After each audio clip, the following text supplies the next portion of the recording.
Good morning students. അപ്പോൾ ഇന്ന് ക്ലാസ്സിൽ എടുക്കാൻ പോകുന്നത് വേവ്സിന്റെ കാറ്റഗറിക്സിനെ കുറിച്ചാണ്. അപ്പോൾ എന്തൊക്കെയാണ് വേവ്സ്, ഏതൊക്കെ ടൈപ്പ് വേവ്സ് ഉണ്ട് എന്നൊക്കെ നമ്മൾ പഠിച്ചായിരുന്നു. വേവ്സ് എന്ന് പറഞ്ഞാൽ എന്തായിരുന്നു? വേവ്സ് എന്ന് പറയുന്നത് ട്രാൻസ്ഫർ ഓഫ് എനർജിയാണ് from one part of a medium to another part. അതിനാണ് നമ്മൾ വേവ് എന്ന് പഠിച്ചിരുന്നത്. ഇനി വേവ്സിന് പലതരത്തിൽ നമ്മൾ പഠിച്ചായിരുന്നു. മീഡിയം ആവശ്യമുള്ള വേവ്സിന് ട്രാവൽ ചെയ്യാൻ മീഡിയം ആവശ്യമുള്ള വേവ്സ്, അതുപോലെ ആവശ്യമില്ലാത്ത വേവ്സ്, അതൊക്കെ നമ്മൾ പഠിച്ചായിരുന്നു. മീഡിയം ആവശ്യമുള്ള വേവ്സിനാണ് നമ്മൾ എന്ത് പറയുന്നത്? മെക്കാനിക്കൽ വേവ്സ് എന്ന് പറയുന്നത്. അതായത് നമ്മുടെ സൗണ്ട് വേവ്സ് പോലെയുള്ള വേവ്സ് ഒക്കെ എന്ത് ആവശ്യമുണ്ട്? മീഡിയം ആവശ്യമുണ്ട് അതിന് ട്രാവൽ ചെയ്യാനായിട്ട്. അങ്ങനത്തെ വേവ്സിനെയാണ് നമ്മൾ എന്ത് പറയുന്നത്? മെക്കാനിക്കൽ വേവ്സ് എന്ന് പറയുന്നത്. അതിന് തന്നെ രണ്ട് തരത്തിൽ നമ്മൾ തിരിച്ചായിരുന്നു. ലോഞ്ചിറ്റ്യൂഡിനൽ വേവ്സും ട്രാൻസ്വേഴ്സ് വേവ്സും ഒക്കെ തിരിച്ച് നമ്മൾ പഠിച്ചായിരുന്നു. ലോഞ്ചിറ്റ്യൂഡിനൽ വേവ്സിൽ എന്താ സംഭവിക്കുന്നത്? Particles vibrate parallel to the direction of propagation of the wave.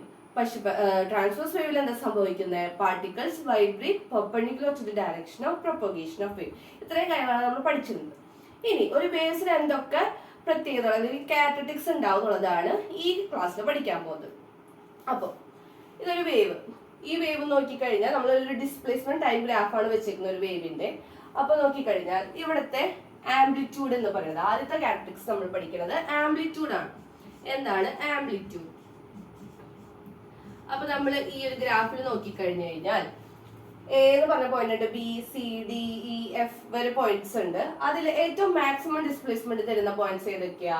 A എന്ന് പറഞ്ഞ പോയിന്റ് ഇക്വിലിബ്രിയം പൊസിഷനിൽ നിന്ന് മാക്സിമം ഡിസ്പ്ലേസ്മെന്റ് തരുന്ന പോയിന്റുകൾ. അതായത് എ എന്ന് പറഞ്ഞ പോയിന്റ്, സി എന്ന് പറഞ്ഞ പോയിന്റ്, ഇ എന്ന് പറഞ്ഞ പോയിന്റ്. ഈ മൂന്ന് പോയിന്റ്സ് ആണ് ഇക്വിലിബ്രിയം പൊസിഷനിൽ നിന്ന് മാക്സിമം ഡിസ്പ്ലേസ്മെന്റ് തരുന്ന പോയിന്റ്സ്. ആ പോയിന്റ്സിലേക്കുള്ള ദൂരം, അതിനെയാണ് നമ്മൾ എന്ത് പറയാ? ആംപ്ലിറ്റ്യൂഡ് എന്ന് പറയാ. നമ്മൾ സ്മോൾ എ വെച്ച് ഡിനോട്ട് ചെയ്യും. അപ്പൊ amplitude is the maximum displacement from the equilibrium position. നമ്മുടെ ഇക്വിലിബ്രിയം പൊസിഷനിൽ നിന്നുള്ള മാക്സിമം ഡിസ്പ്ലേസ്മെന്റിനെയാണ് നമ്മൾ എന്ത് പറയാ? ആംപ്ലിറ്റ്യൂഡ് എന്ന് പറയും. അതാണ് ആദ്യത്തെ കാറ്റഗറിക്സ്. ദെൻ രണ്ടാമത്തെ കാറ്റഗറിക്സ് ആണ് പീരീഡ്. പീരീഡ് എന്ന് പറയുന്നത് ഒരു വൈബ്രേഷൻ അല്ലെങ്കിൽ ഒരു സൈക്കിൾ കംപ്ലീറ്റ് ചെയ്യാൻ എടുക്കുന്ന ടൈമിനെയാണ് നമ്മൾ എന്ത് പറയാ? പീരീഡ് എന്ന് പറയുന്നത്.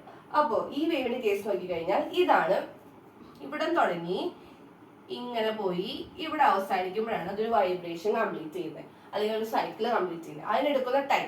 അപ്പൊ ഇതൊരു ഡിസ്പ്ലേസ്മെന്റ് ടൈം ഗ്രാഫാണ്. അപ്പൊ നമുക്ക് ഇവിടുന്ന് അതിന്റെ ടൈം കിട്ടും. എത്രയാ? 1 സെക്കൻഡ്സിലാണ് അത് ഒരു സൈക്കിൾ അല്ലെങ്കിൽ ഒരു വൈബ്രേഷൻ കംപ്ലീറ്റ് ചെയ്യുന്നത്. അപ്പൊ ഇവിടുത്തെ പീരീഡ് എന്ന് പറയുന്നത് 1 സെക്കൻഡ് ആണ്. അപ്പൊ പീരീഡ് നമ്മൾ ഡിനോട്ട് ചെയ്ത് ക്യാപിറ്റൽ ടി ആയിട്ടാണ്. അപ്പൊ പീരീഡ് എന്ന് പറയുന്നത് എന്താണ്? Time taken for the wave to complete one vibration. ഒരു വൈബ്രേഷൻ കംപ്ലീറ്റ് ചെയ്യാൻ എടുക്കുന്ന ടൈമിനെയാണ് പീരീഡ് എന്ന് പറയുന്നത്. ദെൻ തേർഡ് കാറ്റഗറിക്സ് ആണ് ഫ്രീക്വൻസി. ഫ്രീക്വൻസി നമ്മൾ എഫ് എന്ന് പറഞ്ഞാണ് ഡിനോട്ട് ചെയ്യുക. എന്താണ് ഫ്രീക്വൻസി? ഫ്രീക്വൻസി എന്ന് പറയുന്നത് ഒരു സെക്കൻഡിൽ എത്ര സൈക്കിൾ പാസ് ചെയ്യുന്നുണ്ട് ഒരു പോയിന്റിലൂടെ, അതിനെയാണ് നമ്മൾ എന്ത് പറയാ? ഫ്രീക്വൻസി എന്ന് പറയാം. അപ്പൊ ഈ വേവിന്റെ കേസിൽ എടുത്ത് നോക്കി കഴിഞ്ഞാൽ ഇതാണ് ഒരു സെക്കൻഡ്. ഒരു സെക്കൻഡിൽ എത്ര സൈക്കിൾ പാസ് ചെയ്യുന്നുണ്ട്? ഒരു സൈക്കിളെ പാസ് ചെയ്യുന്നുള്ളൂ. അപ്പൊ ഇവിടുത്തെ ഫ്രീക്വൻസി എന്ന് പറയുന്നത് 1 ആയിരിക്കും. അപ്പൊ ഫ്രീക്വൻസി എന്ന് പറയുന്നത് എന്താണ്? ഒരു സെക്കൻഡിൽ എത്ര സൈക്കിള് പാസ് ത്രൂ ചെയ്യുന്നുണ്ട്, അതിനെയാണ് നമ്മൾ എന്ത് പറയാ? ഫ്രീക്വൻസി എന്ന് പറയാം. ദെൻ ലാസ്റ്റത്തെയാണ് വേവ് ലെങ്ത്. എന്താണ് വേവ് ലെങ്ത്? വേവ് ലെങ്ത് നോക്കുകയാണെങ്കിൽ നമുക്ക് ഈ ഒരു ഗ്രാഫ് നോക്കാം. ഇത് ഡിസ്റ്റൻസ് ഡിസ്പ്ലേസ്മെന്റ് ഗ്രാഫാണ്. അപ്പൊ നോക്കിക്കഴിഞ്ഞു കഴിഞ്ഞാൽ ഇവിടെ എയും ഇയും അതുപോലെ തന്നെ പിയും ക്യൂവും ഈ രണ്ട് പോയിന്റ്സുകളിലേക്ക് പ്രത്യേകത എന്താ? അവർ സെയിം ഫേസ് ഓഫ് വൈബ്രേഷനിൽ നിൽക്കുന്ന പോയിന്റ്സ് ആണ്. ആറും എസും സെയിം ഫേസ് ഓഫ് വൈബ്രേഷനിൽ നിൽക്കുന്ന പോയിന്റ്സ് ആണ്. ഇവരുടെ ഇടയിലുള്ള ഈ ഡിസ്റ്റൻസിനാണ് നമ്മൾ എന്ത് പറയാ? വേവ് ലെങ്ത് എന്ന് പറയാം. ഇതിന് ഡിനോട്ട് ചെയ്യുക ലാംഡ എന്ന് പറഞ്ഞൊരു സിമ്പിൾ യൂസ് ചെയ്തിട്ടാണ്. അപ്പൊ ലാംഡ അല്ലെങ്കിൽ വേവ് ലെങ്ത് എന്ന് പറയുന്നത് എന്താണ്? The distance between the particles in the same phase of vibration. അങ്ങനെ നോക്കിക്കഴിയുകയാണെങ്കിൽ കോൺസിക്യൂട്ടീവ് ക്രസ്റ്റുകളും കോൺസിക്യൂട്ടീവ് ട്രഫുകളും തമ്മിൽ അവരും സെയിം ഫേസ് ഓഫ് വൈബ്രേഷനിലല്ലേ. അപ്പൊ നമുക്ക് വേവ് ലെങ്തിന് എങ്ങനെയും പറയാം? Distance between 2 consecutive crests or 2 consecutive troughs എന്നും പറയാം. അതാണ് വേവ് ലെങ്ത്.